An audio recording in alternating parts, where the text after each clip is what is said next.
Let's talk about making someone's day, why it's easy and why it would still be worthwhile even if it was 10 times harder. Okay, bit of a departure this week. It's going to be less about boosting content and more about boosting positivity, because that's a fairly pressing need at the moment, let's face it. Now, in this relentlessly high-speed online age, when it can feel like you're connected to everyone and no one all at the same time, there are moments that cut straight through the white noise and, as my fellow millennials would say, hit you right in the feels.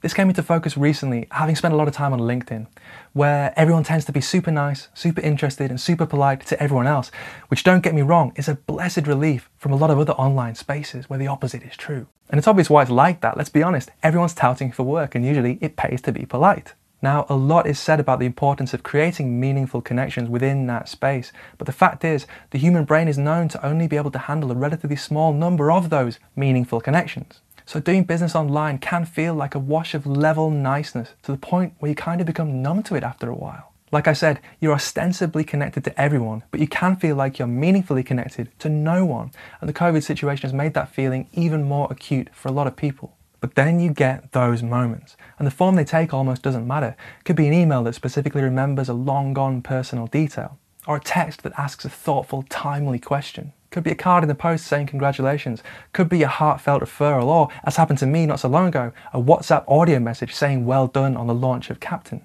And that particular message came at the end of a viciously busy day when nothing seemed to be going right. I was wound up so tight I could barely get my thoughts in order. And then that message from Rav at Be Inspired Films, I don't think he'll mind me saying, it just seemed to reach through the chaos, silence the noise instantly, and just create a moment of peace where I could just take a breath and go, ah, that's nice. I still remember how that felt.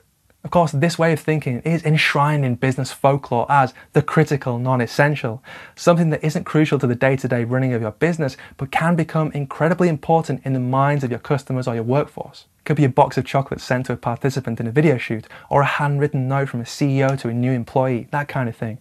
I suppose the danger there is that it can become systemized and lose a bit of the personal touch that make the moment so special in the first place, but that's by the by.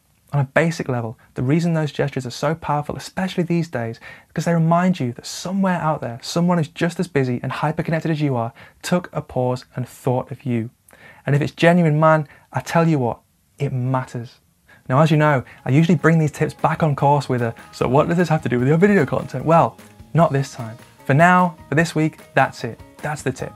Let's keep the business side out of it. What can you do right now or this week to make someone's day? I guarantee it'll be easy, and I guarantee it would still be worth it even if it was 10 times harder. Now, next week we are going to bring smartphone video back into the mix. We're going to take the idea of making someone's day to the next level. We're going to talk about making voices heard. It's going to be powerful stuff. So I'll see you next time. Until then, this is Captain helping you plan, direct and perfect smartphone video content to build trust with your audience and enhance your brand.